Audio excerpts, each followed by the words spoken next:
네, 네, 반갑습니다. 지난 여름 무척 무더웠고 또 여름이 길었는데 이제 겨우 이제 여름이 떠나갈 것 같습니다. 여기도 오늘까지 덥고 내일부터는 이제 30도 이하로 내려간다고 일기예보가 되어 있네요. 아, 고생들 많이 하셨습니다. 덕분에 이제 2개월 정도 우리가 쉰 것 같은데요. 그동안 이제 미우를 아야코 독서회를 한 7, 8회 했나요, 저희가? 예, 7, 8회 하고 이제 엔도 슈사크 독서회로 넘어가게 되는데, 이제 오늘 첫 작품으로 역시 대표적인 작품, 침묵에 대해서 나누는 시간을 갖도록 하겠습니다.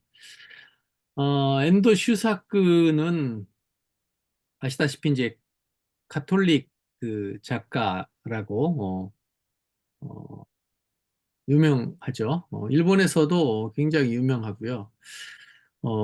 제가 알기로는 미우라 아야코 팬들보다 엔도 슈사크 팬이 훨씬 많다고 그래요. 그리고 책도 더 많이 팔렸다고 그런 얘기를 들었거든요. 한일 통틀어서. 네. 그래서 미우라 아야코만 제가 연구해 가지고는 어디 가서 어, 일본에 대해서 일본의 문학계에 대해서 안다고 할 수가 없겠더라고요. 음, 반드시 미우라 아야코 강의를 했는데 엔도 슈사크를 물어요. 음, 질문을 해요. 음, 그러면은 그거를 이제 대답을 못하면 이제 한쪽만 아는 거가 되겠더라고요. 그러니까 이제 개신교를 대표하는 크리스찬 작가는 미우라야코이고 캐톨릭을 대표하는 이제 작가로는 엔도 슈사크인데 일본에서는 사실 이 개신교와 가톨릭 구분을 잘 안 해요. 그냥 기독교라 그래요. 그리스도교. 그래서 제가 그 일본에 몸담고 있는 단체가 어, 일본 기독 문인회가 있어요. 거기는 기독교 문인회인데 갔더니 캐톨릭 절반, 개신교 절반이에요. 어, 그 우리 한국 같은 경우는 그렇게 같이 모이는 데가 없거든요. 개톨릭하고 개신교 그 작가들이 문인들이 함께 모이는 데가 제가 아직 모르거든요. 들어본 적이 없어요. 근데 일본은 그게 당연한 거예요. 그래서 일본 보통 사람들한테 기독교,キリスト教그러면 그냥 같은 걸로 알아요. 구분이 따로 돼 있지 않아요.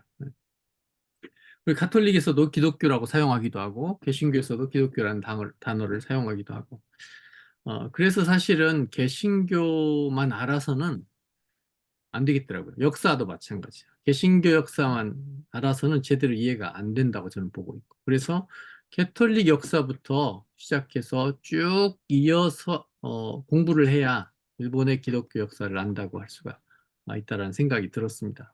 감사한 거는 이제 미우라 야코를 연구한 다음에 엔도 슈사크를 공부할 기회가 생겨서 소설도 읽고 에세이도 읽고 하는데 이 엔도 슈사크가 감사하게 일본의 키리스탄들 이제 키리스탄은 이제 라틴어라고 할 수 있는데 라틴어로 키리스탄 그리스도인이란 뜻이에요. 키리스탄 그 역사를 다룬 소설들 그리고 에세이들이 꽤 많아요. 그래서 그런 소설과 그각 키리스탄들에 관련된 책을 읽다 보니까 자연히 일본의 이 캐톨릭 역사부터 공부하지 않으면 안 되겠더라고요. 그래서 지금도 계속 이제 책을 집필해 가면서 연구를 하고 있는데 사실 이제 캐톨릭 역사가 1549년이에요. 그러니까 캐톨릭 최초의 선교사인 하비에르 신부가 온 게 1549년 8월 15일이에요. 그러니까 우리보다 훨씬 먼저죠. 거기서부터 사실은 이제 기독교 역사가 시작된다고 볼 수 있거든요, 일본에. 그래서 거기서부터 공부를 하다가 또 특별한 이제 역사가 발생하게 되는데 바로 이제 에, 토요토미 히데요시가 한번 기독교 금교령, 그러니까 신부 추방령을 내리고요. 그리고 그 다음에 이제 도쿠가와 이에야스가 1614년에 대대적으로 어, 기독교 금교령을 내려요. 이게 이제 전국에 포고가 되어서 그리 이제 기리스탄들 되는 사람들 박해하고 붙잡아서 적발하고 또 그런 시스템을 만들어서 그렇게 이제 박해를 하기 시작하는데 그 기간이 한 260년간이 되는 거예요.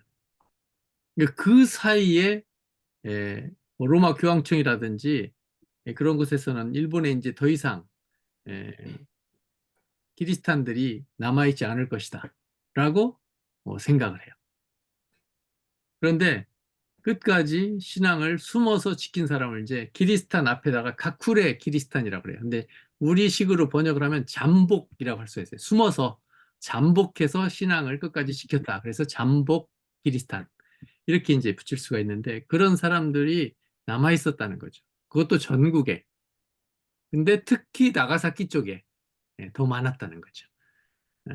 그 역사가 굉장히 드라마틱하고 그걸 이제 이 엔도 슈사크가 침묵부터 시작해서 여자의 일생 일부, 키쿠의 이야기, 그 다음에 이제 김승철 교수가 번역한 전쟁과 사랑, 여자의 일생 2부예요, 그게. 사치코 이야기. 이 세 권을 나가사키 3부작이라고 그래요.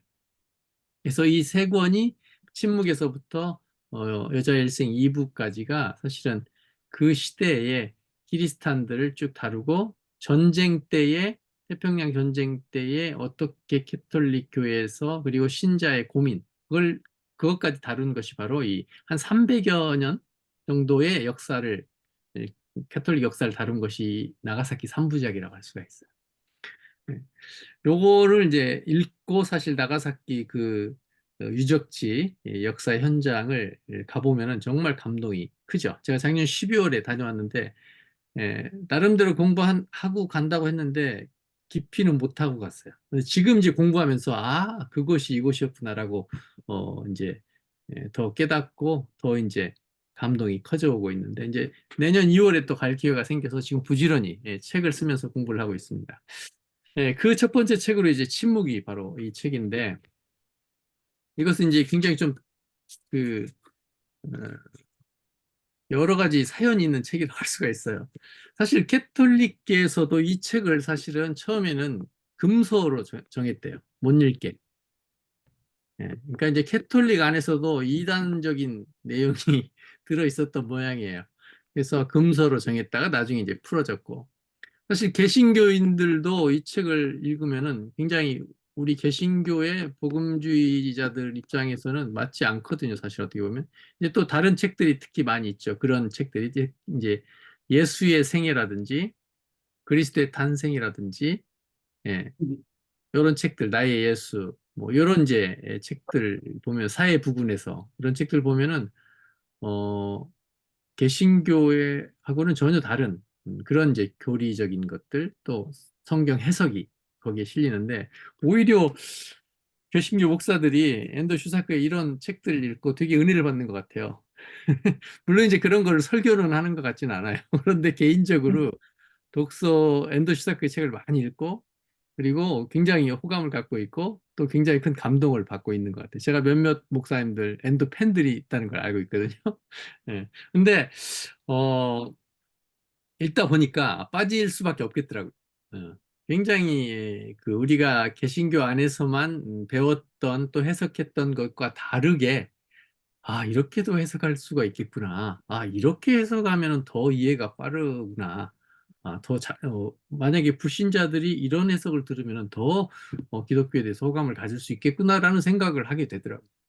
그래서 빠져들 수밖에 없는 그런 매력이 엔도 슈사크에게 있다는 것을 알게 되고 이제 개신교의 탄탄한 교리를 갖고 있으면은 엔도 슈사크의 그런 책들, 예수에 관련된 책들을 전혀 다른 해석이지만 읽으면은 오히려 시야가 더 넓어지는 것 같기도 하고 또 그전에는 전혀 상상도 하지 못했던 그런 내용들도 적혀 있어서 굉장히 풍성해지는 그런 느낌이 저는 개인적으로 들었다고 생각이 됩니다.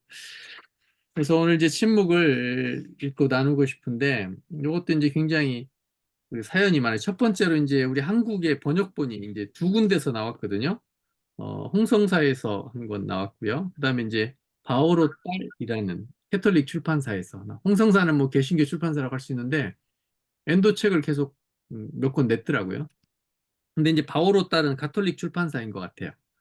근데 이것도 보면은 캐톨릭, 정통 캐톨릭 안에서도 엔도의 작품을 조금 경계하는 그런 에, 사람들이 있어요. 이 책도 마찬가지예요. 저 바올로 딸 지금 들고 있는데, 바올로 딸 번역본을 들고 있는데, 이제 그 원서에는 없는 침묵을 내면서라는 이제 그 어, 출판사가 쓴 건지 아니면 번역자는 아닌 것 같고요. 근데 이 책의 8페이지 이런 내용이 나와요. 끝으로 이 책은 어디까지나 하나의 문학 작품이라는 관점에서 읽어주시기를 부탁드린다. 이렇게 이제 부탁하고, 제가 또 다른 책도 봤는데 굉장히 엔도의 그 주장을 반대하지만 참고하면서 읽어달라고 그런 주장을, 그 글을 후기에 써놓은 그런 책들도 있더라고요.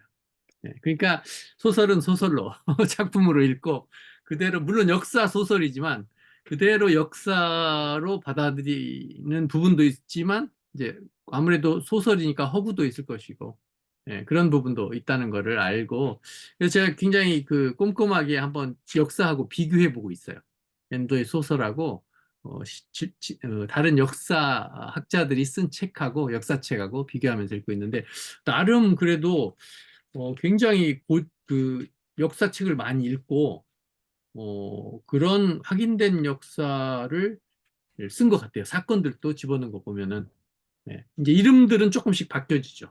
그리고 이제 허구의 인물들도 등장을 시키지만, 상당히 실제 실존했던 인물들도 집어넣고, 음, 그래서 이 책으로 역사 공부를 하는 것도 좋겠다 싶어서 제가 지금 이제 엔도 슈사쿠와 가쿠레, 그러니까 키리스탄이라는 제목으로 쓰고 있어요. 그러니까 이제 일본의 기독교 카톨릭 역사를 쭉 다루면서 엔도의 작품에서 그 역사적인 사건에 대해서 쓰여진 부분을 번역을 해서 집어넣고 있어요.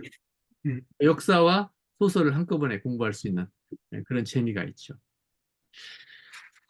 자, 그러면 오늘 아, 전에 읽었던 분도 계시고 또 새롭게 읽었던 분도 계시는 것 같은데, 한번 읽고 느낀 소감을 먼저 한번 나누고, 그 다음에 질문하고 또 응답하고 이렇게 한번 운영을 해보도록 하겠습니다.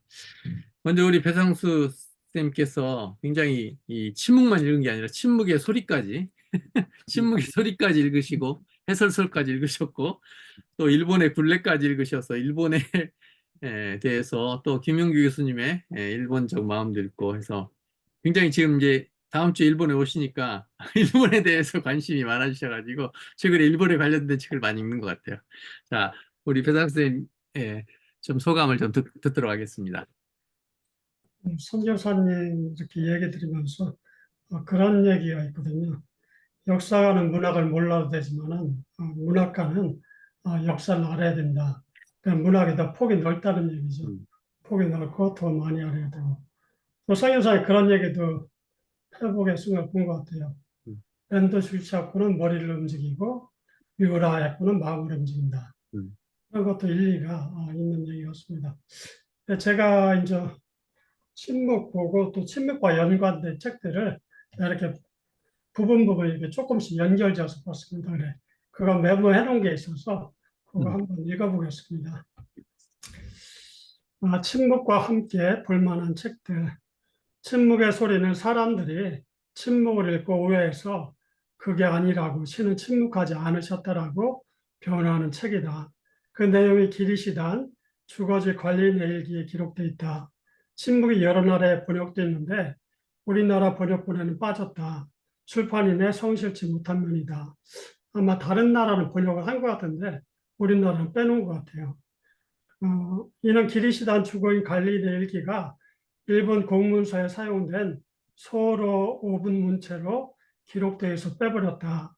낯설어서 뺄 수도 있는데 주요한 역사적 문서를 빼서 책 자체에 대한 오해를 낳았다. 그러니까 그것까지 기리식단 일기까지 읽어야지 침묵의 내용이 뭔지 온전히 파악이 되는데 번역 자체를 안 읽어버렸으니까 침묵 자체를 오해할 수밖에 없는 거죠. 우리로서는. 또 저자는 침묵 제목을 양지의 냄새로 지었는데 편집자가 침묵을 주장해 침묵으로 바꿨다. 그래, 그 당시 영화가 침묵이 있어서 그게 이제 유행을 하니까 편집자가 어떤 책의 판매 그런 목적으로 양지 냄새보다는 침으로 하자. 그렇게 해서 그쪽으로 간 것 같습니다.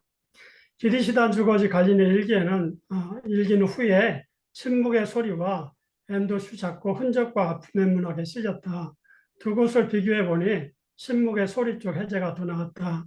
이 책 각주에서 기치치료가 처음엔 배교했지만 관리의 일기에서 신자 표시를 지니고 그 관리들이 이제 물으니까 로드리고 신부에 해가 가지 않도록 변명하는 이야기가 실려 있다. 처음에는 이렇게 반역하고 배교한 것 같았지만은 시간이 흐르면서 기리시단 일기에는 이 사람이 배교한 게 아니고 신앙이 더 깊어졌다. 그런 내용을 포함을 하고 있는 거죠. 근데 그 내용을 번역에 빼버리니까 그냥 신을 침묵한다. 그걸로 사람들이 오해를 할 수밖에 없었던 그런 얘기입니다. 친목 원서는 신조사에 가서 갖고 있는데 뒤쪽에 관리인 일기를 볼 수 있어 반가웠다. 그런 내용을 이제 원서에서 직접 확인하니까 이런 게 있는데 이게 한국 번역자들이 뺐구나. 그런 걸 확인이 가능한 거죠. 그래 이번에 또 이제 일본 간다고 해서 제가 일본의 굴레 최근에 이제 일본에 대해서 이해할 수 있는 책 중에서 제일 난 것 같아요. 예전에는 그 국화와 칼인가요? 그것이 이제 일본 수치 문화 그거에 대해 이제 기록한 책인데 그게 이제 예전 책이라면 최근 책 중에서는 테가트 머피의 일본의 굴레 이것이 해이안 시대부터 현재까지 어떤 정치, 경제, 문화 또 외교 뭐 여하튼 전반적으로 이 사람이 일본은 몇십 년 살면서 미국인 교수인데 일본을 파악하고 이렇게 학적으로 저술해 놓은 책인데 이거 한 권만 잘 파악해도 일본 이해에 많은 도움이 될 것 같습니다. 일본의 굴레에서는 그 시대 기리시단의 박해 배경을 기록해 놓아 도움받았다. 당시는 에도 시대인데 도쿠가와 이에야스의 통치와 기독교는 대립되었다. 이 도쿠가와 이에야스가 그 에도 시대 통치자인데 그때 당시 이에야스의 정치 그거는 사람들에게 계급을 이렇게 딱딱딱딱 이렇게 나눠놓고 안정을 취하고 또 밖으로는 그 쇄국 정책을 폈거든요.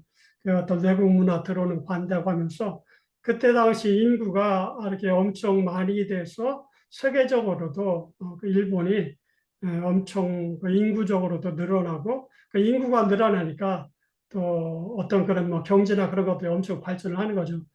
또 이 사람이 이렇게 정책을 펼 때 지방의 그 관리들을 이렇게 그 자기 있는 쪽에 이렇게 오게 하고 아니면 그 처나 자식들을 그쪽에 이제 자기 있는 쪽에 이제 볼모로 잡아놓는 거죠.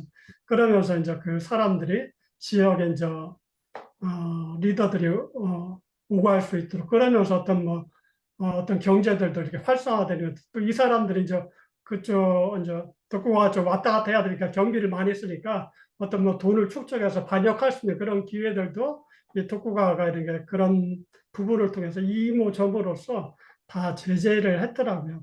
그런 통치를 통해서 어떤 벌었는데 그때 당시 기독교가 이제 하층민에 들어가서 사람은 평등하다 뭐 이렇게 또 내세가 있다 그런 식으로 위로주고 밑에 사람들을 이렇게 막 끌어모으니까 이 독고가가 이렇게 약간 이제 어떤 그런 두려움 같은 게 있었던 거죠. 자기 어떤 그러니까 우리가 쉽게 요즘식으로 말하면 하나님 나라와 세상 나라의 그 대립하는 그런 모습이 독고가 시대에 있었던 겁니다. 그래 자기 통치하고 안 맞으니까 기독교인들 박해하고 그것이 이제 큐슈 지역에 나가사키 그쪽에 있고 그쪽에 많이 박해하고 또 그 사람이 나중에 뭐 원폭인가 터져갖고 그 후손들이 많이 죽었더라고요. 일단 그런 것이 큐슈의 기시탄들의 그런 역사인데 그것이 이제 일본의 굴레에서 잘 한 부부를 놓고 잘 설명을 하고 있어요. 저도 이제 그것 때문에 많이 이해가 됐는데 그리고 이제 엔도 슈자코 흔적과 아픔의 문학과 침묵의 소리는 둘 다 기리시단 주거지 관련의 일기가 실려 있고 엔도 슈자코의 다른 책들을 이해할 수 있는 통로가 되는 책이다. 엔도 슈자코 책들의 해제집이라 할 수 있다. 둘 다 김승철 교수가 번역했다. 이렇게 침묵을 통해서 다양한 각도로 보는 재미가 있다. 이렇게 한번 메모해 봤습니다. 네, 네, 감사합니다. 네, 저렇게 열심히 공부하시니까 참, 네, 너무 좋네요. 그러니까 이제 사실은 이제 어, 이 가톨릭 역사부터 어떻게 해서 가톨릭이 전래되고 또 어떻게 해서 어, 급속하게 성장을 했는지, 그리고 이제 다이묘라고 하는 영주들, 그 무사들이 각 성의 영주들이 이제 키리스탄이 돼서 그 성 전체가 영주들이 지배하는 그 백성들이 다 이제 개종하는 그런 일들이 몇 개 이제 실제 예들이 있어요. 그래서 이제 영주들 크리스찬, 다이묘 키리스탄들, 요런 이제 분들이 대표적으로 여러 사람인데, 이제 우리가 한국에는 잘 알려져 있을지 모르겠는데, 다카야마 우콘이라는, 토요토미 히데요시에게 굉장히 신임을 얻었던 사람이에요. 그런데, 이제 기독교를 금교령을 내리면서, 나를 따를 것이냐 아니면은 계속해서キリスタン으로 살 것이냐 그랬더니 이 다카야마 오코는 신앙을 버리지 않고 나는 모든 내 재산을 다 몰수당하고 신앙을 지키겠다 그렇게 얘기를 해요. 그래서 결국은 이제 숨어서 지내다가 1614년에 이제 도쿠가와 이에야스 때에 기독교 전국의 금교령을 내렸을 때 이제 모든 신부들하고 다 추방을 시키거든요. 그때 필리핀 마닐라로 추방을 당해요. 그리고 마닐라에서 한 40일 후에 죽게 되거든요. 그래서 일본 기독교 안에서 다카야마 우콘에 대한 연구가 굉장히 많고요. 굉장히 이 일본의 그 다이묘 키리스탄을 대표하는 사람이 바로 다카야마 우콘이라 사람이고요. 그리고 이제 우리나라하고 관련된 그 사무라이 중에는 임진왜란 때 가토 키요마사하고 함께 왔던 코니시 유키나가, 이 코니시 유키나가가 키리스탄이었어요. 네. 그런데 이제 에, 도쿠가와 이에야스가 토요토미 히데요시가 이제 코니시 유키나가한테도 신앙을 택할 것이냐 나를 택할 것이냐, 이때 코니시 유키나가는 배교를 했어요. 나는 신앙을 버리겠다. 근데 이제 겉으로만 그렇게 했고 끝까지 신앙을 지켰던 사람 중에 하나가 코니시 유키나가. 그래서 이제 이런 사람들이 사실은 이제 그렇게 숨기고 신앙을 지켰던 사람이거든요. 그래서 가쿠레 키리스탄이라고 할 수가 있거든요. 완전히 숨어서 이렇게 그 신앙을 지킨 사람도 가쿠레 키리스탄이라고 할 수도 있지만, 겉으로는 배교를 했지만 실제로는 신앙을 갖고 끝까지 사수했던 그런 사람들도 사실은 가쿠레 키리스탄이라고 얘기할 수가 있고요. 그 우리 침묵의 주인공인 로드리고도 그런 사람 중에 하나죠. 배교를 했잖아요. 그러면서 끝까지 죽을 때까지 신앙을 지키고 있었고, 또 기치지로도 여러 번 배교를 하잖아요. 그리고 또 회개하고 또 고해성사하고 또 다시 신앙을 갖고, 근데 마지막까지 신앙을 지켜내는 거죠. 그런 사람들을 가꾸리 키리스탄이라고 또 할 수가 있다는 거죠. 그래서 이런 역사를 하나하나씩 알게 됨으로 인해서 굉장히 일본을 좀 더 이제 이해할 수 있게 된다고 할까요? 음. 사실 일본이 우리가 가까운 나라고 또 뭐 자주 듣기도 하잖아요. 그런데 사실 우리가 너무 몰라요, 일본. 예. 문화를 모르고 이 사람들의 생각을 모르고. 그런데 이제 역사부터 알아야 이 사람들을 이해할 수 있겠더라고요. 예. 그래서 우리 특히 이제 크리스찬들은 이 기독교, 캐톨릭의 역사부터 쭉 이렇게 공부해 가면은 훨씬 더 일본 사람들, 그리고 지금 일본이 왜 개신교들도 그렇고 캐톨릭도 그렇고 왜 이렇게 예, 믿는 사람들의 그 숫자가 적은지 그 이유를 역사에서 저는 찾았거든요. 이 캐톨릭 역사에서. 그래서 그 이제 하나겠지만, 이유 중에 하나겠지만 이것이 크지 않을까라는 생각을 하고 있습니다. 일단 제가 이제 정리를 한 건데, 이해를 돕기 위해서 제일 먼저 우리 이제 시작하면서 두 번째 페이지에 아주 중요한 키리스탄 박해 사건이 등장하거든요. 이거 실제로 일어난 사건이거든요. 1587년 이래 일본의 토요토미 히데요시가 종래의 정책을 바꾸어 그리스도교를 박해하기 시작하자, 우선 나가사키의 니시자카에서 26명의 성직자와 신자들이 화형에 처해지고 각지에서 수많은 신자들이 집에서 쫓겨나고 고문을 받고 학살당하기 시작했다. 도쿠가와 장군도 이 정책을 답습하여 1614년 모든 가톨릭 성직자를 해외로 추방하기로 했다. 예. 성직자들의 보고에 의하면 이해 1614년이죠. 10월 6일과 7일 양일간 일본인을 포함한 70여 명의 성직자들은 규슈 기바치에 집결되어 마카오와 마닐라로 향하는 5척의 정크에 실려 추방길에 올랐다. 이 5척의 정크에 실린 사람 중에 하나가 바로 다카야마 우콘이라는 사람이 있었다는 거죠. 예, 이 사건이 나오는데 여기는 이제 사건의 결과만 나오고 사실 이 사건이 왜 생겼는지 원인이 있거든요. 근데 그 사건이 바로 어, 산 펠리오 사건이에요. 1596년에 산 펠리페호 사건, 배 선박. 그러니까 마닐라에서 멕시코로 향하던 스페인 무역선 산 펠리페호가 태풍을 만나서 지금의 이제 시코쿠 고치현 해안에 표착을 하게 되는데 이제 일본 측이 외국인 배니까 그 배에 선적된 짐과 배를 몰수를 했어요. 이제 스페인 그 선원들이 화가 나가지고 세계 지도를 펼쳐 보이면서 스페인의 강대함을 보이며 일본 사람들을 이제 관리들을 위협을 했어요. 그리고 이제 또 선교사가 그때 이제 캐톨릭 선교사들이 많이 와 있었는데 이 선교사를 파견한 거는 일본 침략을 위한 준비이며 스페인이 군대를 파견해서 일본을 정복할 거라고 선원들이 이제 위협을 주려고 그렇게 얘기를 한 거죠. 근데 전혀 위협을 느끼지 않고 분노한 토요토미 히데요시가 바테렌 추방령을 내려요. 그러니까 바테렌이 신부거든요. 신부 추방령을 발표하고 선교사를 파견한 단체인 프란치스코회를 중심으로 탄압을 단행을 하는 거죠. 그래서 이 펠리페호 사건으로 인해서 기독인 26명을 이제 교토 오사카 쪽에서 잡아가지고 나가사키까지 끌고 와요. 한 달 정도 걸려서 끌고 와요. 그래서 이제 본보기를 보이는 거죠. 니들 키리스탄들 이렇게 이제 계속 믿으면은 욕골이 된다. 빨리 신앙을 버려라. 그래서 오사카와 교토에서 발각된 24명이 교토를 출발해서 오사카를 거쳐서 약 한 달에 걸쳐 나가사키에 도착했다. 24명이었는데 중간에 이제 오히려 이렇게 너네들 계속 신앙 생활을 하면은 버리지 않으면은 이렇게 된다 그랬는데 오히려 중간에 2명이 나도 키리스탄이다. 자진 합류를 해요. 그래서 26명이 돼요. 이 26명 안에는 스페인 사람 4명, 멕시코 사람 1명, 포르투갈 사람 아버지와 인도인 엄마 이제 혼혈이죠. 1명.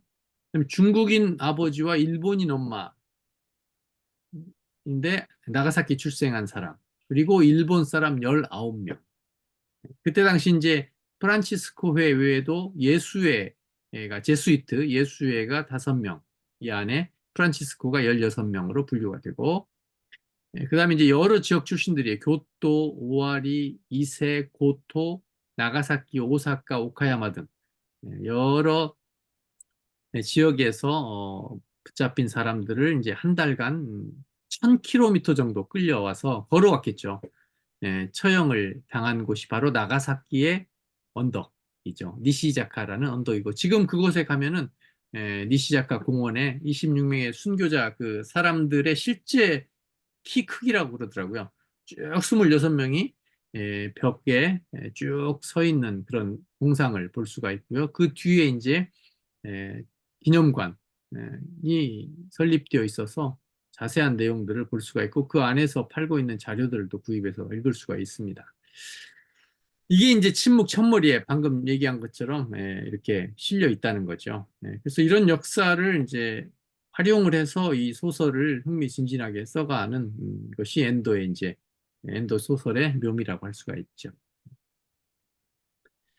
자, 또 다른 분 어떻게 읽으셨는지 좀 말씀을 해주십시오. 뭐, 저는 이제 읽으면서 뭐 이제 뭐 어떻게 보면 뭐 소설이니까 뭐 약간 뭐 드라마틱한 뭐 이런 내용도 뭐 좀 있기도 하고 뭐 그렇던데 이제 로드리고 신부의 그 행적 이제 이것을 생각할 때 그냥 뭐 심플하게 저는 뭐 어떻게 읽기 전에는 이제 그래서 좀 생각했거든요. 이제 뭐 이 변제를 하든 그러면 이제 또 안 하든 이제 거기에 뭐 다른 무슨 그 배경이 뭐 특별한 게 뭐 있겠나 이렇게 생각했는데 오드리버 신부의 그 소설에 나타난 이제 그걸 쭉 읽어보니까 그 많은 그 고뇌를 하고 결국은 자기가 그야말로 변제를 한 것 같지만은 그 그렇게 하는 것이 오히려 다른 사람들에게 유익을 주는 어떠한 그런 것으로 자기가 이제 이해를 하고 그런 삶을 이제 걸어간 그 자체가 어떻게 보면은 그 이제 부정적으로 이제 볼 수 있는데 저는 이제 그 이제 부정적으로 과거에 이제 생각을 했단 말이죠. 그런데 그거는 그걸 단순하게 생각할 문제는 결코 아니고 있구나. 그런데 변절하게 되는 이제 동기도 사람마다 좀 다를 거 아닙니까? 진짜 뭐 그게 고문이 너무 막 힘들고 하니까 뭐 이제 어쩔 수 없이 이제 그렇게 이제 아 예수를 포기하겠다, 믿겠다 뭐 이렇게 이제 하는 사람도 있고 다양한 어떤 그 모습들이 있을 것 같아요. 그만큼 이제 사람들이 수만큼 나는 있다고 생각하는데 로드리고 신부의 어떤 그런 모습 속에서 이게 그렇게 간단하고 쉬운 문제만은 아니다. 그래서 어떻게 보면은 우리가 순교는 쉬운데 순교적인 삶을 살아가는 건 더 어렵다.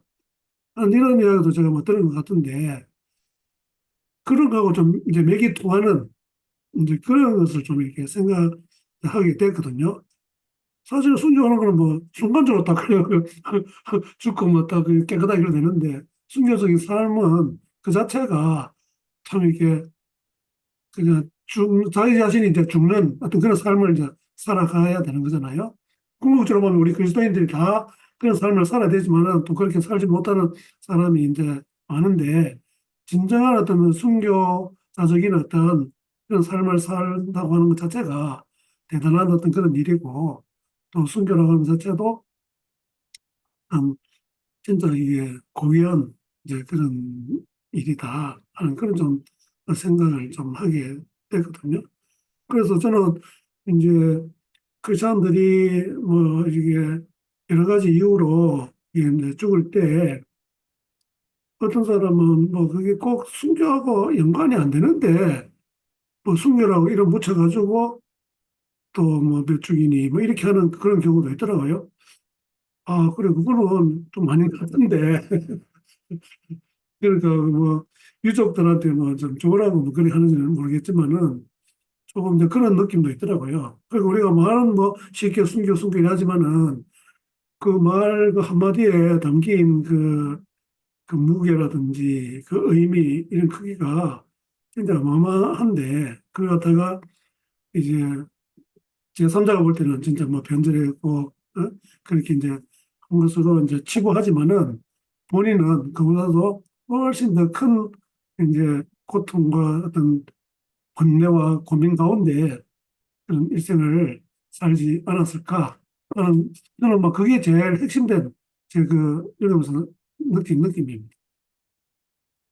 요즘 이제 그 요한계시록을 쭉 설교를 하고 있는데 사실 이제 일곱 교회에서도 그렇잖아요. 자꾸 이제 각 교회마다 혼나잖아요. 근데 이제 주로 신앙을 이제 타협한다든지 그, 그 동네의 어떤 그 지역의 신들하고 이렇게 타협하고 그렇게 이제 먹고 살기 위해서 또 이제 어떤 자기의 신변을 위해서 이제 그런 일들을 혼내는 그런 장면들이 나오는 것 같은데 그리고 이제 뭐 6장 10절 같은 경우도 그 순교자들을 이렇게 에, 하나님의 말씀과 그들이 가진 증거로 말미암아 죽임을 당한 영혼들이 제단 아래에 있어 큰 소리로 불러 이르되 거룩하고 참되신 대주제여 땅에 거하는 자들을 심판하여 우리 피를 갚아주지 아니하시기를 어느 때까지 하시려 하나이까 이렇게 이제 탄원을 하나님한테 하는데 그거 이제 8장에 응답해서 이제 기도의 응답으로 들어주시거든요. 이런 것들 또 이제 교회에서 순교를 굉장히 영웅시하고 또 영광스럽게 생각을 하는 그런 문화 속에 우리가 있었잖아요, 사실. 그래서 엔도 슈사크도 순교를 부정하는 건 아니거든요. 네. 순교하는 사람도 있죠. 네. 할 수 있는 사람도 있죠. 그렇지만 진짜 이제 그런 상황이 닥치지 않은 상태에서는 나도 순교할 수 있어. 이렇게 마음을 먹었지만 실제로 그 현장에 그 상황이 앞에서는 우리가 사실은 나약한 인간이기 때문에 이 나약한 인간이 신앙을 부정할 수 있고 배교할 수 있다는 거죠. 근데 그 배교가 정말 완전히 신앙을 그냥 버려버리는 배교인가 아니면 일시적으로 그런 어떤 나약함 때문에 우리가 키치지로를 주목해 볼 필요가 있다고 생각되거든요. 사실 키치지로의 굉장히 독자들은 많이 공감을 할 거거든요. 예. 그래서 우리도 수시로 뭐 이런 배교는 아니지만 수시로 이렇게 죄를 짓기도 하고 또 다시 회개하고 이런 것들이 이 기지를 보면서 우리의 모습을 보는 것 같다 그런 느낌을 받거든요. 그래서 이제 이 신부로서 로드리고 신부로서도 사실은 서원을 했고 평생 혼자 살기로 그리고 엄청난 그 선교 열정을 가지고 뭐 몇 개월 거쳐서 배를 타고 와서 목숨 걸고 와서 또 목숨 걸고 그렇게 복음 전도를 하고 했는데 사실은 그냥 순교해 버리면 편할 수도 있잖아요, 사실은.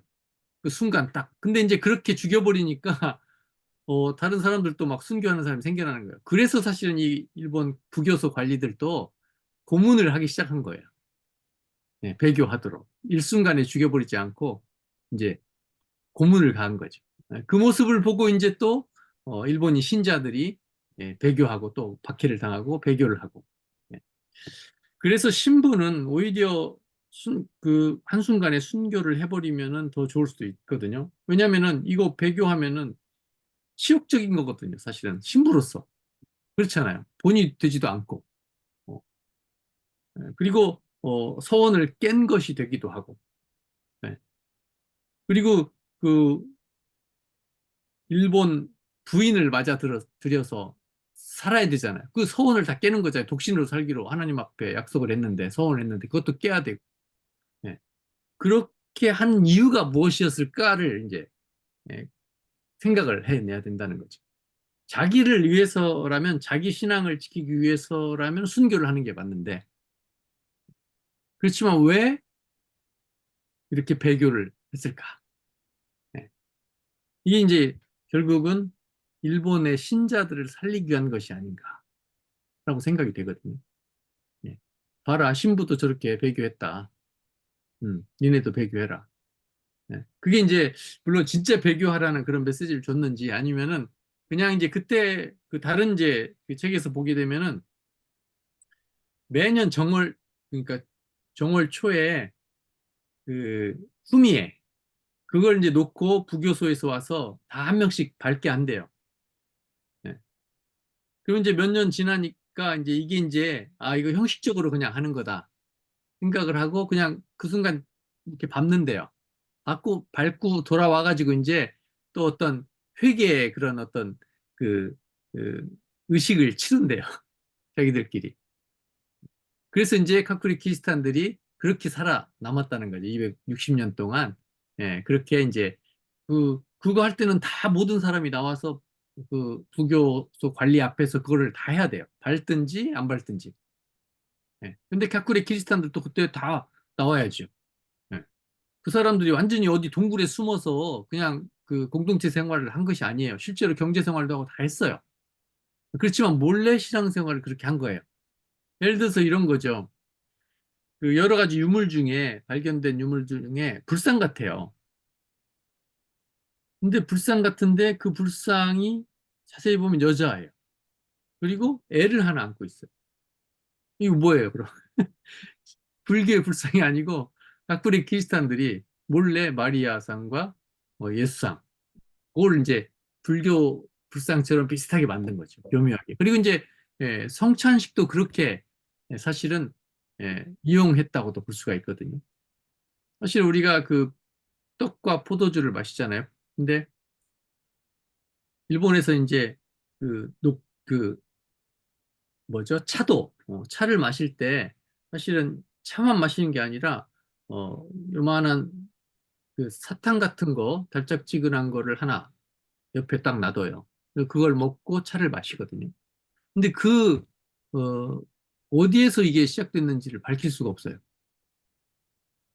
근데 이게, 에, 그 토요토미 히데요시가 차를 좋아해가지고 그 차에 이제, 에, 그 당시에 최고 권위자인 센노 리큐라는 사람이 있었어요. 그 사람을 늘 전쟁터도 데리고 다녔대요. 그래서 그 차씨를 조립식으로 만들어가지고, 금으로 만들어가지고, 조립해서 가지고 가서 전쟁터에서 차씨를 들어가서 차를 마시고, 그렇게 했던 사람이 있거든요. 그 사람의 첩 중에 하나가, 센노 리큐의 첩 중에 하나가 있는데, 그 사람이 캐토릭 신자였어요. 그래서 미사에 다녀오면은 이 센노 리큐가 관심이 있어가지고 계속 물어요. 네, 어떤 내용이었느냐, 미사는 또 어떻게 하느냐. 나중에 이제 결국은 키리스탄이 된대요. 센노 리큐. 그리고 갑자기 토요토미 히데요시가 굉장히 총애를 했는데 갑자기 죽이거든요. 그 센노 리큐의 후손이 쭉 대를 이어서 지금까지 내려오고 있거든요. 근데 미우라 아야코가 이 센노 리큐의 일대기에 대해서 평전 소설을 썼어요. 그래서 관심이 있었는데, 그리고 늘 궁금했어요. 왜 센노 리큐가 갑자기 토요토미 히데요시한테 처형을 당했는지. 그래서 그 센노 리큐의 종손들이 계속 내려오는데, 예, 미우라 아야코가 자기 동네에 이 종손이 세미나를 하러 왔다든가 한번 왔대요. 그래서 얼른 가서 만났대요. 그랬더니 이제 그 종손도 미우라 아야코라는 사람이 자기 선주의 센노 리큐에 대해서 소설을 쓴 걸 알고 있어서 반갑게 인사를 했는데, 인사하자마자 미우라 아야코가 물어본 거예요. 센노리큐가 왜 갑자기 토요토미 히데요시에게 처형을 당했느냐. 그랬더니 바로 그 후손의 입에서 키리스탄이었기 때문에 그랬다. 이렇게 답을 얻었어. 그래서 그게 밝혀진 거예요. 그러니까 그리고 지금의 이제 일본의 이렇게 차도를 보면은 그 헝겊을 접는 법이라든지, 그다음에 아까 얘기한 그 달짝지근한 사탕 같은 거 하나, 이런 것들이 성찬식에서 유래됐다. 미사 집전할 때 성찬식 할 때의 그런 접는 법과 유사하다라고 밝혀져 있어요. 그래서 결국은 일본의 이 차도는 성찬식에서 그 유래해서 완성된 것이다라고 볼 수도 있다는 거죠. 그런 것들이 이 키리스탄 역사를 쭉 보면은 우리가 발견될 수가 있고, 불상 같은데 뒤집어 보면은 밑에 히브리어 같은 게 쓰여 있고, 그러니까 이제 키리스탄들의 유적이라고, 유물이라고 볼 수가 있는 거죠. 그래서 그런 이제 다른 사람을, 일본 사람들을 사실은 살리기 위해서 이 신부들이 배교를 해서 어, 그러니까 어떻게 보면 사랑이라고 그럴까, 예수님도 아마 그랬을 것이다라고 이제 생각을 하는 거, 엔도 슈사크의 해석이라고 볼 수가 있죠. 예. 저는 이제 그 부분이 오히려 진짜 그 기독교 정신이다 하는 그런 또 생각이 들더라고요. 그렇죠. 그러니까 사랑이. 우리가 이제 그 기독교 신앙을 가질 때 좀 외골수적이고 그야말로 막 어떤 신조를 막 붙들고 하면서 그야말로 정치적으로 보면 좀 극우파 같이 이런 모습을 이제 보이는 사람이 좀 신앙이 좋은 것 같이 그래 많이 그동안에 그래 했던 것 같아요. 그런데 그 뭐 그 친구랑 그 소설을 읽으면서 아 이게 꼭 그런 것만은 아니다. 진짜 남을 위한 이제 그런 삶을 살고 남을 살리는 어떤 그런 삶을 사는 게 자기의 명예는 진짜 완전히 이제 없어지지만 이제 그게 이제 중요한 게 아니다. 그리고 그 마음 중심을 하나님은 다 아실 거다. 저는 그게 너무 좀 컸던 것 같아요. 음, 그리고 우리가 좀 이 사람들한테 보이고 뭐 높임을 받고 뭐 인정받고 하는 이런 또 성향이 많잖아요. 그런데 그 자기 이름을 더럽히지 않겠다고 하는데 그런 것도 어떻게 보면 이기적인 이제 그런 하나의 생각에서 놓을 수도 있겠다. 아, 그러니까 남을 위해서 이렇게 희생한다고 하는 자체가 예수의 정신인데 그게 말같이 그렇게 쉬운 건 절대 아닌 것 같다. 음, 그래서 그 뭐 세계보 훈련도 그렇게 뭐 이제 크지도 않고 한데 그 갈수록 이게 그 이제 로드리고의 어떤 그런 서술이라는 걸 쭉 보면서, 아, 참, 그만은 또 이게 인기가 있는 이유가 있겠구나, 그런 생각이 있죠. 그 제가 알기로는 일본에 세계에서 그 가톨릭 작가, 가톨릭 소설 작가가 세계에서 일본에 제일 많대요. 음, 예, 그 엔도의 어떤 에세이집에서 봤거든요. 엔도가 알고 있는 한. 예, 그것도 참 희한한 일이죠. 예, 기독교 인구가 캐톨릭, 뭐, 개신교 포함해가지고 전체 인구의 1%가 안 되네, 어쩌네 하면서도, 그런 어떤 작가들은 또 많다는 거. 그리고 이제 엔도 슈사크의 그 엔도 문학은 뮤라 아야코는 처음부터 이제 하나님의 사랑을 전하는 목적이 있었잖아요. 선교의 목적을 두고 35년간 집필을 했거든요. 그래서 이제 선교 문학이라고 얘기할 수가 있는데, 엔도 문학은 사실은 선교를 위해서 쓴 건 아니거든요. 목적이 그게 아니었어요. 목적은 서양의 캐톨릭이 일본에게 맞지 않는다. 이거를 맞추려고 한 토착화라고, 일본의 토착화가 목적이었다고 할 수가 있고, 자기의 고민을 풀기 위한 것에서 출발한다고 볼 수가 있거든요. 어, 그런데 결론적으로는 이 엔도 문학을 통해서 캐톨릭 신자가 된 사람들이 많대요. 네, 그래서 이제 캐톨릭 안에 선교 문학이라고도 할 수가 있죠, 결론적으로.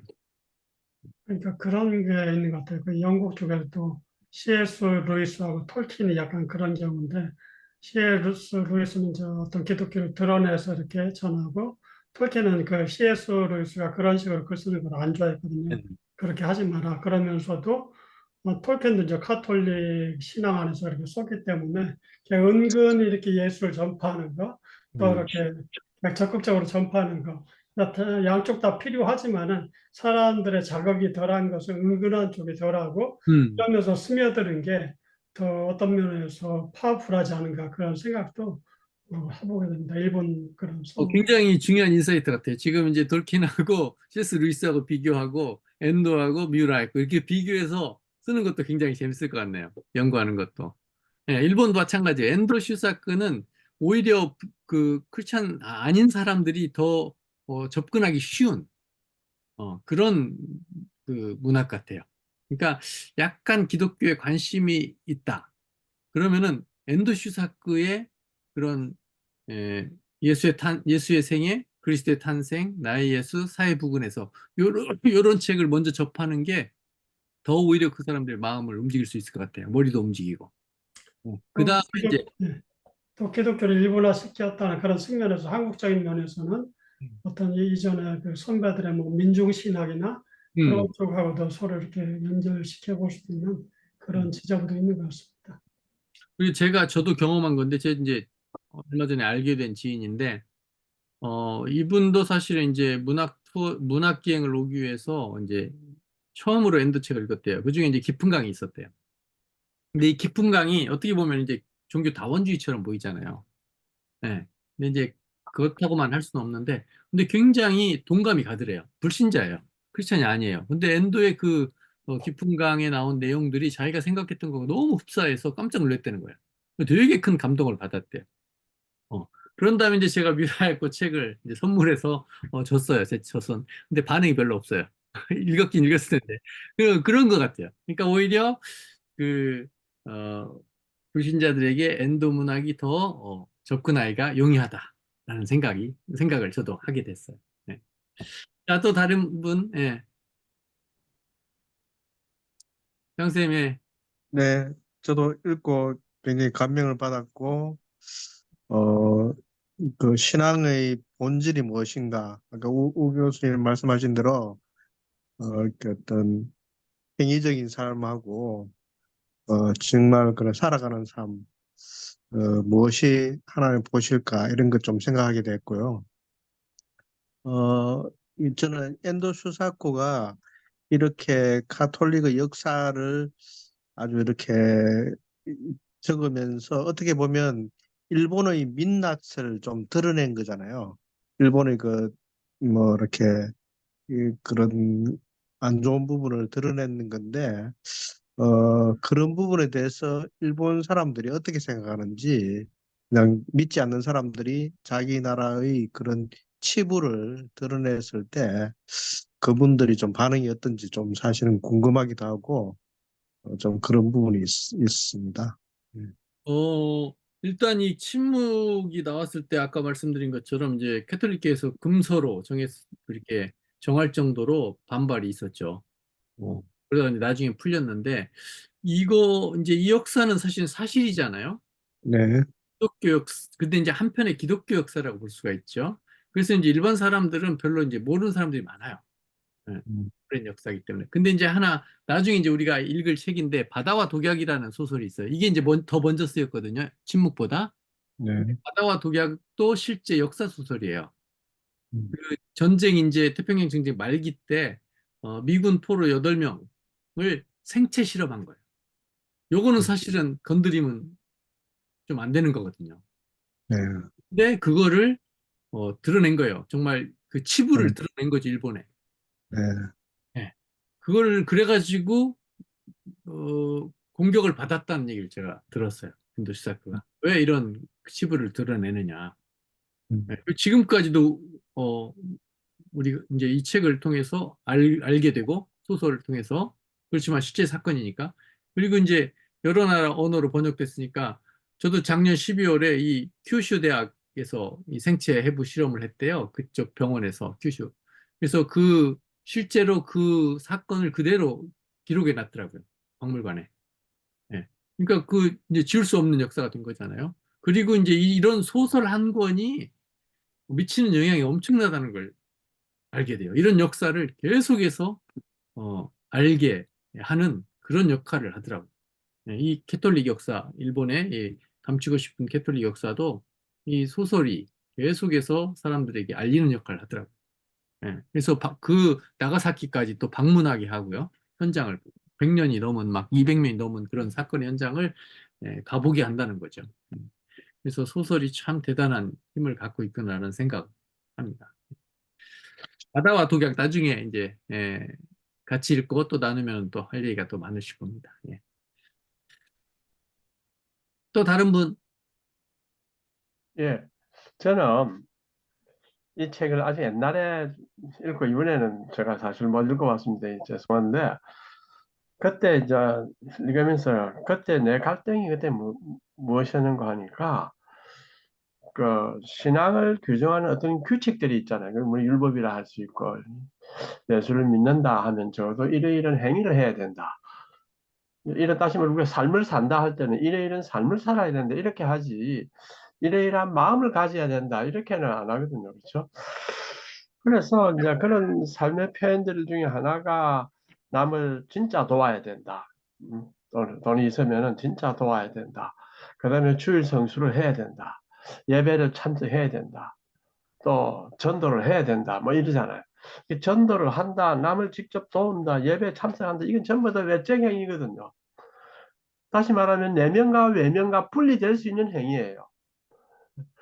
별로 내면은 동참 안 해도 다 할 수 있거든. 그렇죠? 내면 자체는 이제 우리가 가끔 알 수 있지만은 자세는 잘 몰라요. 평소 때는 잘 모르는데 그래서 앤더스 자꾸 여기에 제가 보니까 나는 안 믿겠습니다. 그런 말 한다는 그것은 내 내면하고는 떼어놓으면 되지 않느냐 이거죠. 예? 안 믿겠다 이게. 내 두드리 맞는 거 아프다 이게. 나는 그래 뭐도 안 믿겠다 하고 난 뒤에 믿으면 안 되느냐. 왜? 믿는다는 거는 내면의 행위다 이거야. 이제 그렇게 이제 생각할 수 있는 여지가 막 열리거든요. 그래 이제 그러면은 그 당시 이제 내가 읽었을 때가 언제인지 모르겠는데 여전히 한국에 이제 자유주의, 보수주의 이런 게 있었죠. 그런데 이제 내가 있던 교회에서는 항상 주일 성수 잘하고 그래서 저는 유학 가서도 이제 금요일 되면 금요일 갖고 놀고 노니까 토요일 늦게 일하고 그럼 토요일 저녁 때 또 저녁이 되니까 또 놀고 그러면 주일 날은 또 주일이라고 또 공부 하나도 안 하고 하니까 일주일에 월, 화, 수, 목 정도밖에 공부 못 하는 거라. 예? 유학 가가지고 그래 공부해가지고 되겠습니까? 그래 내가 그래서 주일이 토요일이었으면 좋았겠다. 이런 생각이 들어요. 그 토요일이고 주일날은 이제 내가 마음대로 공부할 수 있고 이랬으면 좋겠다. 이런 생각을 했는데, 그래서 이 문제 아까처럼 내면으로 믿는 거하고 이제 신앙을 어느 정도 규정하는 외적인 거하고 어떻게 조화시켜야 되느냐. 이게 이제 제가 굉장히 갈등을 좀 했던 부분입니다. 예. 그래서 야, 좀 리버럴한 사람들은 예수님 보면 예수 믿기 좋다 이거야. 저 사람들 살펴보니까 진짜로 남을 도우고 하는 사람이 아니야. 예? 야, 좀 자유롭게 믿으니까 진짜 남 도우는 아니거든. 잘 살아요. 예? 우리나라 백작청신 이런 사람 보면 아주 잘 삽니다. 기독교인들 뭐 엄청나게 잘 살아요. 근데 물론 아주 보수적인 사람들이 그건 나쁜 사람이니까 이제 별 우리가 뭐 무시하면 되는데. 그래서 그 갈등이 제일 이제 문제가 되겠다. 그 다음에 둘째로 이제 일본인 사람들이 그러면은 과거에는 일본이 제가 참 그게 한 것은 유신이 해서 막부가 바뀌는데 그러면 각 번들이 저항을 해야 돼요. 저항 못하고 순식간에 군현으로 바뀌었거든요. 근데 중국은 장개석이하고 이제 그 손문해가 통일을 하고 원색에 없애고 이제 장개석이 통치를 했지만은 각 군벌들을 다 싸워야 되거나 협상을 해야 돼요. 자기 속에 못 넣었어요. 그래서 중국은 계속 이제 내전을 이제 할 수밖에 없었는데 일본은 유신이 순식간에 통일시켰어요. 그래서 제가 무엇이 일본에 이렇게 한 걸 제가 보고 그래서 일본이 이제 유신이 성공해서 짧은 시간에 세계적 국가가 되었거든요. 일본이 굉장합니다. 일본이 그 미국이 독일에 1차 대전까지 근 10,000,000가량을 유학생을 보냈다 그러는데 일본 사람은 2천 몇백 명을 보냈어요. 독일에. 어마어마한 숫자거든요. 그러니까 순식간에 일본이 세계 최강국으로 서는데 그래서 이제 그런 면들이 제가 일본이 그러면은 왜 전도하기 힘드는가? 신이 많아서 그러느냐? 아닌가 내면과 외면에 불리는 이런 게 때문에 그러느냐? 뭐 이런 이제 의심들을 했습니다. 이상입니다. 뭔지는 잘 모르겠습니다. 예, 그러니까 이제 그런 세계에 아마 유례 없는 그 예, 가쿠리 크리스탄, 잠복 크리스탄 260년간 막 그 도쿠가와 막부에 의해서 기독교 금교령이 내려진 상태에서 5호 담당제를 만들어서 예. 그리고 이제 모든 그 마을의 절에서 이 관리를 하게 하는 거예요. 그 마을을.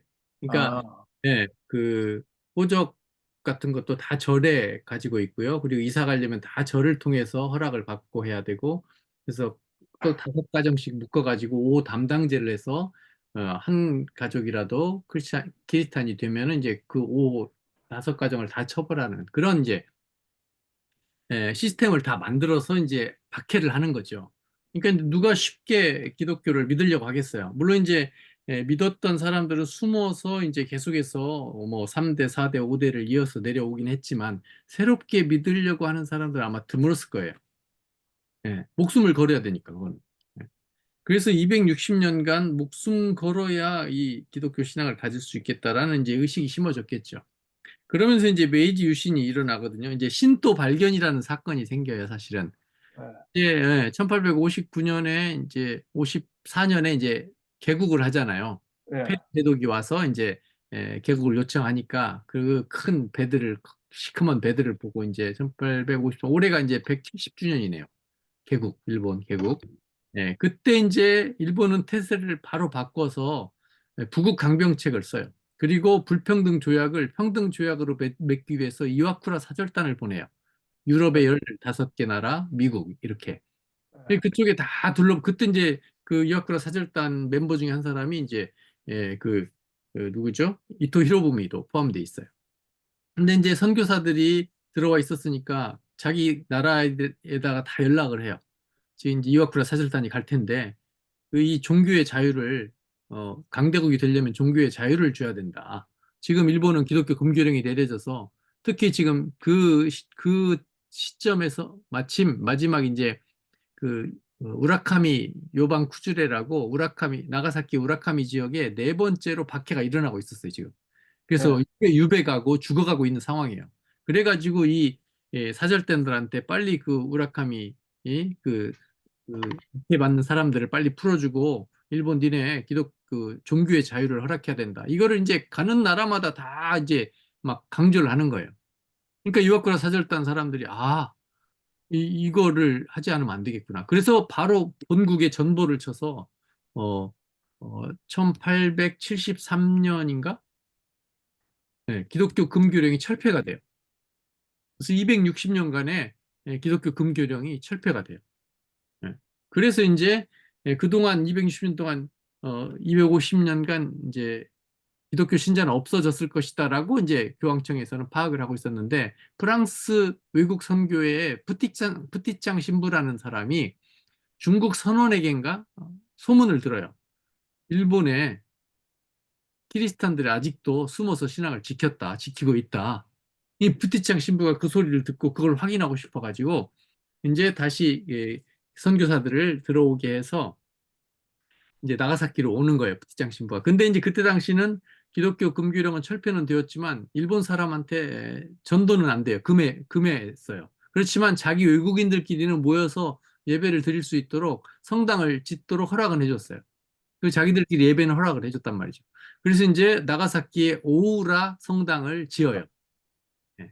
열심히 짓고 이제 이 푸티짱 신부는 빨리 이 카쿠레 키리스탄들을 만나고 싶어서 정해진 시간에 그 나가사키 마을을 이렇게 산책을 해요. 신부 복장을 하고. 나 신부 이제 왔어요. 빨리 나타나세요. 키리스탄들. 그래서 뺑뺑 돌아요. 계속. 근데 나타나지가 않아요. 결국 이제 오우라 성당이 완공이 되고 그 안에서 이 푸티짱 신부가 기도하고 있는데 어느 날 뒤에서 부시럭 소리가 나요. 이렇게 보니까 허름한 일본 사람들이 한 열 몇 명이 와 있는 거예요. 그리고 산타 마리아 마리아 상 어디 있냐고 그렇게 물어보고 또 우리 마음이 당신의 마음과 같다. 이렇게 얘기를 해요. 이게 이제 유명한 신도 발견, 그러니까 신자 발견이에요. 아, 신자만. 250년 동안 없어졌다고 생각했던 일본의 이 신자들이 살아남아 있었다. 그래가지고 이게 로마 교황청에 보고가 되고 전 세계가 난리 났었대요. 아, 네, 그런 이제 역사가 있었고 그 이후에 이제 조금 이제 그 금교 그때가 몇 년도입니까? 1873년인가 그럴 거예요. 네, 그래서 신도 발견이라고 유명한 사건이 생겨나고요. 그 이후에 이제 또 잠깐만요.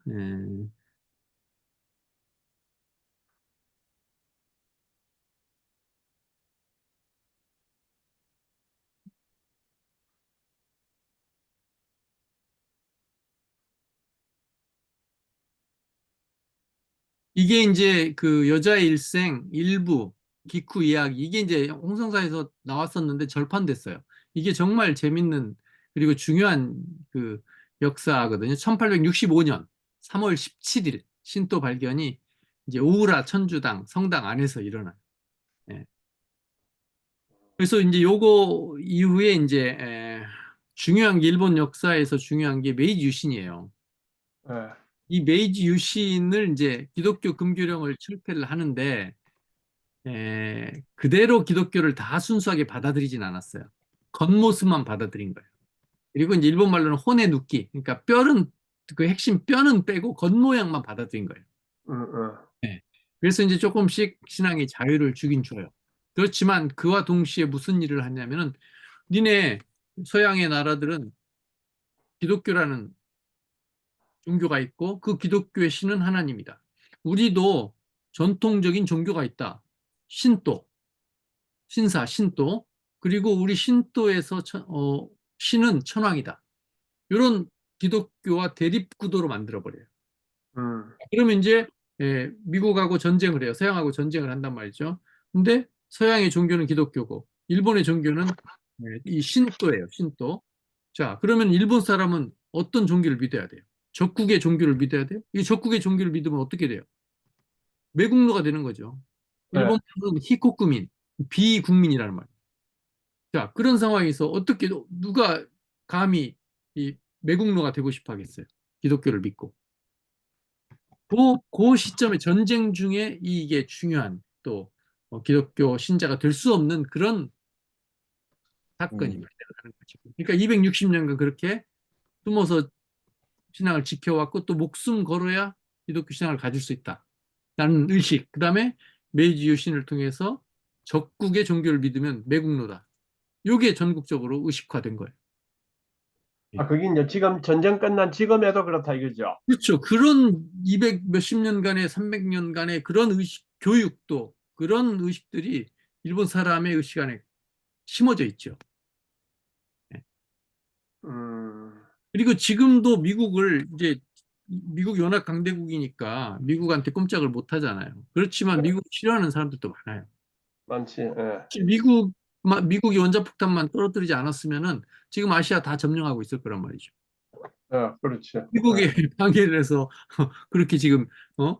되고 그 미국의 지배를 받고 있는 거나 마찬가지잖아요, 지금. 그러니까 속으로는 되게 싫어하는 거죠, 사실은. 미워하는 거죠. 네. 근데 그게 또 기독교가 미국의 종교처럼 돼 있잖아요. 예. 그러니까 여전히 기독교를 믿을 수 없는 그런 이제 의식이 일본 사람들 안에 심어져 있는 거죠. 여기 그럼 사실 한국 사람이 전할 때는 좀 괜찮잖아. 마찬가지죠. 네. 상관없습니까? 그렇죠. 미국 거라는 생각이 크죠. 서양 거라는 생각이. 예. 그러나 아시아 일반 동남아 전도할 때는 좀 안 다른 거. 자기들보다 못한 나라가 가서 하는 게 기분 나쁜 거죠, 또. 아, 맞아, 맞아. 자기 나라는 신국이에요. 일본은. 어, 어. 자기들은 신민이에요. 그리고 아시아 모든 민족들은 다 열등한 민족이에요. 미개한 민족이에요. 그래서 가서 개화시키고 가르쳐야 된다. 그게 이제 대동아 공영이에요. 그래서 그렇죠. 거기는 이제 그 우생학이라고 아시잖아요. 우월한 DNA로 태어났다. 그래가지고 일본을 최고의 민족으로 쳐요. 그리고 등급을 매기는데 조선이 가장 하위예요. 그리고 인류 동조론이라는 설이 있어요. 일본과 유대인은 조상이 같다. 요거를 유명한 목사들도 다 믿었어요. 한국이 자기들의 조상이라고 하면 기분 나쁜 거예요. 그렇지만 유대인이 자기 조상이었다. 그러면 이제 그래도 좀 기분이 덜 나쁘잖아요. 네. 이렇게 이제 메이주 신 때 엄청난 것들이 만들어져요. 그러니까 그 얼마 전에 유행했던 책 중에 만들어진 유대인이라는 책이 있는데 사실 일본도 만들어진 일본이고 만들어진 일본인이에요. 미화시킨 작업을 엄청 해요. 네. 그래서 메이주 신 때부터 그런 일들이 쭉 해져 오고 있고 돈이 또 많았을 때는 돈으로 그런 것들을 다 그러니까 무슨 이제 그 가만히 있지. 안티트 조사를 해가지고 랭킹 매기는 거 있잖아요. 세계에서 네. 어떤 면에서 뛰어난 민족 그럼 대부분 일본 1위예요. 이런 건 다 일본이 돈 주고 조작하는 거예요. 그래서 미화시키는 거예요, 일본이. 그런 것들이 지금까지도 여전히 일본 사람들 의식 속에 있어요. 여전히 차별하고 무시하고 하는 것들. 네. 그런 것들이 사실 메이지 신 때부터 그렇게 되기 시작한 거예요. 의식화가 된 거예요. 교육을 시킨 거죠. 그래서 메이지 신을 이해하는 것이 일본을 이해하는 데 굉장히 중요해요. 제가 이제 테가트 목대가 일본에 불려보면서 크게 이제 큰 두 축을 생각할 때 그 한 가지가 우리 이제 보통 이제 상식적으로는 메이주시를 크게 치는데 머피는 그 에도 시대 도쿠가와 이에야스 그 시대를 메이지 유신보다 더 중요하게 여기고 역사가들도 그렇게 여기를 사는지 꽤 있다고 얘기를 합니다. 그래 그때가 이제 중앙 집권이 처음에 시작됐고 그러면서 여러 가지 틀을 만드는 또 그 시대의 틀이 현대 일본까지도 좌우되고 또 한 가지 큰 축은 그 45년에 그 전쟁이 패하고서 미군정 아래 들어가고 그러면서 일본이 경제적으로 마음대로 할 수 있지만은 정치하고 군사는 미국의 그 아래서 해야 된다는 그런 조약들을 이렇게 맺고서 움직여 나가기 때문에 그것이 지금까지도 영향을 미치고 그러면서 미국이 이제 소련이 핵 들고 들어오고 그러면서 좌익을 이 나라에 키우면 안 되겠다. 소련이나 중국을 대항하기 위해서 그러면서 미국이 그 일본하고 하면서 일본에서 좌익이 발을 못 붙이게 그런 정책을 CIA하고 이렇게 조인회가 그런 돈을 대고 그러면서 우익만 계속적으로 집권할 수 있는 그런 정치적인 틀을 미국이 만들고 그러면서 이제 지금까지 그게 내려오면서 자익이 뭐 몇 년 동안 이렇게 잡긴 했지만 잠깐 잡고서 저 놓치고 계속해서 우익 쪽에서 이렇게 찾고 그러면서도 일본 안에서는 신도라는 자기네들 그 정체성이 있기 때문에 그것이 이제 45년 이전에 전쟁에 일으킨 사람들 또 현재 정치인들하고 쭉 줄이 연결이 되기 때문에 그걸 부인하지 못하고 또 예를 들어서 이제 독도권도 만약 독도권 하나만 이렇게 좀 이렇게 뒤로 물러서면 괜찮을 것 같은데 그것이 이제 러시아 쪽 영토하고 또 중국 쪽 영토 세 군데가 독도하고 맞물려 있기 때문에 한 군데 물러서면은 이것까지 이제 영향을 미칠까 봐 못 물러선다.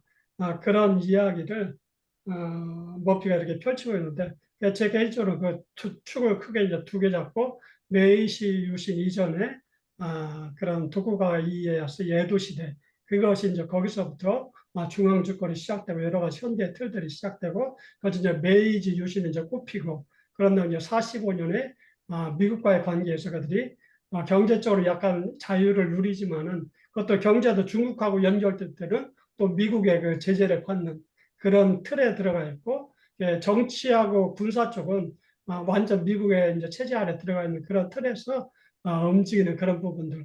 아까 또 선 교사님 말씀하셨지만은 일본이 아시아에 있지만은 우리는 아시아인이 아니다. 그런 생각. 아시아하고는 다른 네. 너희는 아시아고 우리는 아시아가 아니고 하여튼 뭐또 다른 그런 어떤 아까 뭐 유대인 그런 것도 그 유대인 우세랑 다 끌어들이고 그러는데 그러니까 자기네들 그 머릿속에 이제 아시아인이라는 그것을 이제 빼놓고 있는데 그렇게 이제 앞으로 흘러갈 때 미국이 이제 뒤로 물러서 가면 중국이나 한국하고도 관계할 때도 아시아라는 그 동질성을 가져야 되는데 그거 없기 때문에 어려움이 있다. 그런 이야기를 이렇게 펼치는 걸 보면서 이 책을 보면서 현재 일본이 독도나 여러 가지 신도나 여러 가지 이야기하는 측면들이 왜 그럴 수밖에 없는지 개인적으로 이해하는 그런 시간이 됐어요. 예. 그 에도 시대 일본 사람들은 지금도 에도 시대를 동경해요. 그때가 사실 일본의 가장 찬란했던 시대라고 볼 수가 있어요. 네. 그리고 이제 에도가 이제 지금의 도쿄인데 거기를 중심으로 했지만 아까 이제 나가사키는 멀잖아요. 나가사키나 저쪽 큐슈 쪽은 멀잖아요. 거기서는 이제 사실은 그 중앙 정계에 진출하지 못했잖아요. 예, 막부 시대가 되면서 그리고 이제 메이주신하고 이제 이루어지면서 중앙에 진출하지 못한 사람들이 그쪽 사람들이 많았어요. 그래가지고 이제 어떻게 해서든지 서양 문물을 빨리 받아들이고 그리고 도쿄에서 멀었기 때문에 그쪽에서는 계속 네덜란드나 이런 포르투갈하고 무역 같은 걸 하고 있었대요. 그리고 난학도 사실은 번역학도 그쪽이 먼저 어, 음, 거든요. 예, 그 의료 서적 같은 거 번역들도 음. 번역을 또 잘하는 꼼꼼한 사람들이니까. 그래서 그런 이제 역사들을 사실은 에도 시대가 중요해요. 260년간 에도 시대가 사실. 그때 이제 부가 굉장히 쌓였었대요. 평화가 왔지. 네, 260년을 평화가 평화의 왔어. 시대였어요 그때. 네. 그러니까 이제 학문적으로도 사실 이 그 신도라는 학문을 그동안 이제 막 그 민간 신앙이었는데 다 이제 학문화 작업을 하는 거예요. 네. 그래서 이제 만드는 거예요. 종교를 집대성하는 거죠. 예, 그러면서 이제 그 개국을 하면서 그게 이제 맞물려서 메이주 신을 통해서 이제 뭐 무혈 혁명처럼 그렇게 빠른 시간 안에 성공적으로 그렇게 유신을 했다고 그렇게 평가를 받고 있죠. 그래서 이제 에도 시대 그러니까 이제 사실은 전국 시대부터 쭉 해서 이제 3대 장군 오다 노부나가 도쿠가와 이에야스 그다음에 토요토미 히데요시 도요토미.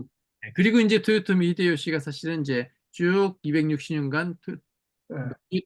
도쿠가와 막부가 되니까 이 막부를 이해하는 게 중요하죠 사실은 이때부터 근대 일본이 이제 완성이 되니까 사실은 그다음에 이제 메이지 유신을 통해서 이제 급속도로 부국한 나라가 부강 국가가 되는 거죠. 그런 역사를 이해하면은 일본을 이해하는데 혹시 또 이제 국화와 칼은 저는 이제 아직 일본의 굴레는 단 못 읽었어요. 근데 이제 국화와 칼을 읽으면서 어떻게 한 번도 일본에 안 와본 사람이 이렇게 잘 쓸 수 있을까? 감탄을 해요. 이제 여기 살면서 제가 경험한 것들이 그 책을 통해서 막 고개를 끄덕이게 돼요. 지금 뭐 거의 한 80년 전에 쓴 책인데. 그래서 이 국화와 칼하고 일본의 굴레 두 권을 읽으면 일본에서 거의 이해하시는 데는 어려움이 없다고 보거든요. 자, 또 오늘 서종호란 분이 새로 오셨는데 혹시 지금 저는 별로 안 쉬웠고요.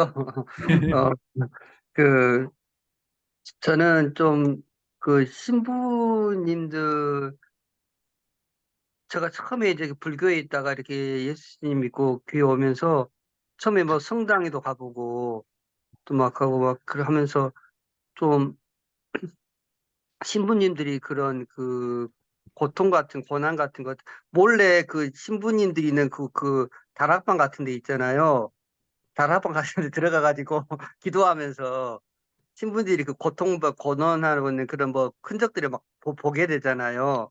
예, 거기서 자기들이 그런 뭐랄까 성적인 거라든가 뭐라든가 그런 것도 막 그 골방에 보면은 막 여러 가지 흔적들이 있으니 그 고민하고 있던 그 흔적이 보이니까 많이 이해가 되고 또 좀 그러니까 지금 여기 보면 일본에서는 그 기독교하고 카톨릭 보면은 크게 딱 나누어진 것보다는 서로가 이렇게 참 사람들이 이렇게 왼손 오른손처럼 그 가톨릭이 그 보이지 않지만 많은 영향력을 미치면서 많은 사람 품어주면서 이렇게 하는 것들이 참 좋은 것 같고 그리스도인들 오른손 막 드러나지만 실은 좀 약간 반대하는 그런 받아들이지 못하는 그런 면들도 있는 것 같고 근데 그 보면 우리나라에서 그런 기독교의 모습들이 좀 많이 지탄받은 것이 많잖아요. 근데 그 막 무조건 다른 우리하고 틀리는 그런 것들은 다 가입혀 쳐버리고 하는 것이 우리 참 예수님이 이 땅에 오시면은 참 마음이 아플 것 같아요. 그래서 그 어떻게 하면은 더 우리 이 땅에서 우리가 더 예수님의 마음을 가지고 그들을 품고 그들을 더 그리스도인의 그런 외형적인 것이 아닌 내면적인 그런 것 지금 오늘 이야기도 많이 나누던데 그런 것들 많이 고민하게 되는 것 같아요. 지금의 기독교인이 많이 이렇게 믿는다 하지만 옛날보다 더 바리새인화된 그런 것들을 많이 보거든요. 예수님께서 안식일 날 환자를 치료해 주면서 그런 안식일이 중요하다 하면서 치료하지만 실은 주일날 환자들이 이렇게 치료받는 것도 금하고 병원에 가는 것도 금하고 어떤 의사는 믿음이 좋지만 자기 자녀가 아픈데 그냥 못 가게 했다가 나중에 혼수 상태 빠지면서 나중에 결국 죽게 되거든요. 근데 그 믿음이 좋다는 그런 그 사람들이 모습들이 참 손발 다 잘라지는 그런 약간 기형적인 그리스도인의 모습이 그런 믿는 사람의 좋은 표정으로 이렇게 둔갑해져 있는 그런 세뇌당한 그런 그리스도인들을 많이 보게 되는 것 같아요. 그래서 이것이 그리스도인의 그런 정상적인 예수님의 그런 메시지는 사라져버리고 그런 교회의 틀을 유지하고 싶은 전에 잠깐 뭐 11조도 이야기했는데 우리가 삶을 이렇게 사람들의 베풀어야 될 그런 것들 다 금해버리고 그 모든 그런 것은 금하고 그 모든 돈들은 다 교회에만 내야 된다. 바깥에 내는 그런 11조 개념은 잘못된 거다 하면서 아예 그냥 성경을 왜곡해버리는 그런 것들이 그런 여러 가지 것들이 이렇게 교회를 이렇게 좀 이질화되는 그런 손발 다 잘라지는 그리스도인화되는 그런 것들로 변경되어져서 이렇게 참 그 오늘 이 시간의 그 모습들이 일본의 모습을 보면서 우리나라가 좀 할 것은 우리나라는 덩치는 커 있지만 실제로 보면 지탄을 받죠. 일본은 극소수의 그런 그리스도인들이 있지만 영향력을 미치고 많은 사람들한테 인정을 받게 되고 존중받게 되잖아요. 그리고 기독교는 많이 이렇게 더 따르려고 하는 사람들이 많고. 근데 우리나라는 기독교는 많지만 다들 이렇게 가입표 치고 이렇게 더 많이는 부정적인 것들이 많잖아요. 그래서 이 시간 통해서 더 많이 그걸 더 생각해 보는 것 같습니다. 네, 음. 이제 뭐 어지간히 이제 마칠 시간이 된 것 같은데 그러면 다음 달에는 무슨 책이죠? 다음 달에는 딱 바다와 독약이네요. 아, 바다와 독약. 지난번에 아까 얘기하셨는데 네, 깍두기 올려드리겠습니다. 예, 그렇게 하도록 하고 그 토요일 다음 이제 10월 셋째 토요일 8시 예, 그렇게 6월 19일. 예, 예, 예, 그래 기억하시고 책을 열심히 읽으시고 더 풍성한 모험이 될 수 있도록 같이 노력하시면 좀 좋을 것 같습니다. 그리고 마침 기도를 우리 배 목사님 한번 해주시고 마치겠습니다. 하나님 감사합니다. 오늘도 이렇게 주말에 하나님 인도해 주셨고 이렇게 책을 침묵을 통해서 읽음과 또한 신앙과 또한 우리의 모습을 한 번 더 생각할 수 있는 귀한 은혜를 주심을 감사를 드립니다. 또 우리 선교사님 한국과 일본의 기독교 교류를 위해서 힘쓰고 애쓰는 중에 있는데 주님께서 더욱이 은혜를 베풀어 주시기를 원합니다. 이런 기회들 통해서 일본을 알아가고 또 문화적으로 서로 교류를 잘 해나갈 수 있는 현 한국의 여러 가지 것들이 어렵지만 그럼에도 불구하고 잘 해나갈 수 있는 그런 은혜들을 주님께서 베풀어 주옵소서. 감사하며 예수님의 이름으로 기도합니다. 아멘. 아멘. 아이고, 수고하셨습니다. 감사합니다. 예, 감사합니다. 예. 네, 감사합니다. 감사합니다.